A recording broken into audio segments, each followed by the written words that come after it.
Question number 13, find the 12th term from the end of the following arithmetic progressions. ये 3 parts हैं और तीनों हम अलग अलग पार्ट्स यहाँ सॉल्व करने वाले हैं।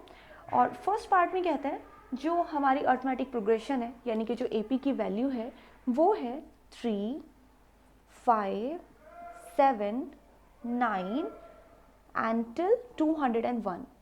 ये एक AP है जो 3, 5 से शुरू होती है और एंड होती है 201 पर। अब हमें ये बताना है कि 12th टर्म कौन सी होगी। 12th टर्म का मतलब ये हुआ कि आपको वैल्यू किसकी ऑब्टेन करनी है, A12 की। हाउएवर ये जो वैल्यू ऑब्टेन करनी है ना, ये यहाँ से 12th टर्म नहीं निकालनी है, ये हमें इस तरफ से 12th टर्म निकालनी है, राइट। अगर हमें इस तरफ से 12th टर्म निकालनी है तो इसका मतलब फॉर्मूला तो वही रहेगा A + 11D, लेकिन अब की बार हमारा जो A की वैल्यू है वो कैसी होगी। A की वैल्यू अब की बार आप ये लेने वाले हैं। ये क्या है, ये हमारी फर्स्ट टर्म मानी जाएगी, राइट। अगर ये हमारी फर्स्ट टर्म है तो फिर कॉमन डिफरेंस भी इसी तरफ से निकलेगा, है ना। तो कॉमन डिफरेंस का मतलब ये हुआ कि अगर आप A की वैल्यू ये लेंगे तो सेकेंड टर्म यहाँ आएगी। फर्स्ट टर्म में से सेकेंड टर्म को नहीं माइनस किया जाता, सेकेंड टर्म में से फर्स्ट टर्म को माइनस किया जाता है ना। सो चलिए हम यहाँ पर किसी भी सेकेंड टर्म में से फर्स्ट टर्म को माइनस कर लेते हैं। आप ये भी कह सकते हैं इस केस में कि A की वैल्यू तो आपने 201 ली, लेकिन कॉमन डिफरेंस जो लेंगे वो 5 - 3 के बजाय 3 - 5 लेंगे। सो कॉमन डिफरेंस हो जाएगा 3 - 5 विच इज -2। ठीक है, पहले कैसे लेते थे कॉमन डिफरेंस, पहले आप 5 से 3 की तरफ लेते थे, लेकिन अब आप लेंगे 3 - 5, तो कॉमन डिफरेंस हो जाएगा -2। ऐसा क्यों किया हमने, क्योंकि हमारी जो AP है वो इस तरफ जाने की बजाय इस तरफ आ रही है ना। तो अब क्योंकि हम राइट से लेफ्ट की तरफ जा रहे हैं, सो इस केस में हमारी जो फर्स्ट टर्म होगी वो ये वाली होगी और लास्ट टर्म ये वाली होगी। So what ever it is, अगर हमें वैल्यू कैलकुलेट करनी है 12th टर्म की तो इस फॉर्मूले में हम सारी वैल्यूज पुट कर देंगे। A की जगह अब क्या रखना होगा, 201 + 11, और D की जगह क्या रखेंगे, -2। सॉल्व कर लेते हैं, 201 - 22। सो यहाँ बचा हमारे पास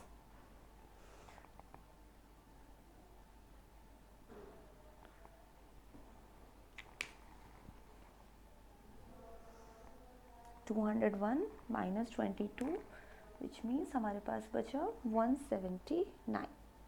ठीक है, सो ये हो गया हमारा फर्स्ट पार्ट। ऐसे ही अगर हमें सेकेंड पार्ट करना है विच इज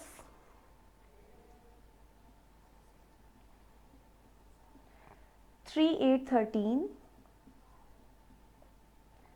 टिल 253, है ना। सो इसमें भी आप यही करेंगे, पहले A की वैल्यू ऑब्टेन कीजिए। अब की बार A किसको लेंगे, 253 को लेंगे, और कॉमन डिफरेंस क्या होना चाहिए, कॉमन डिफरेंस 3 - 8 लेंगे। ठीक है, 8 - 3 की बजाय 3 - 8, तो ये हो जाएगा -5। और अगर हमें निकालनी है 12th टर्म तो इसका मतलब हुआ A + 11D की वैल्यू कैलकुलेट करनी है। A की जगह लेट्स टेक 253 + 11 और D की जगह we can take -5। So this is 253 minus का 55। सो जब आप माइनस करेंगे ये बचेगा 198, राइट। सो ऐसी थर्ड पार्ट भी करते हैं।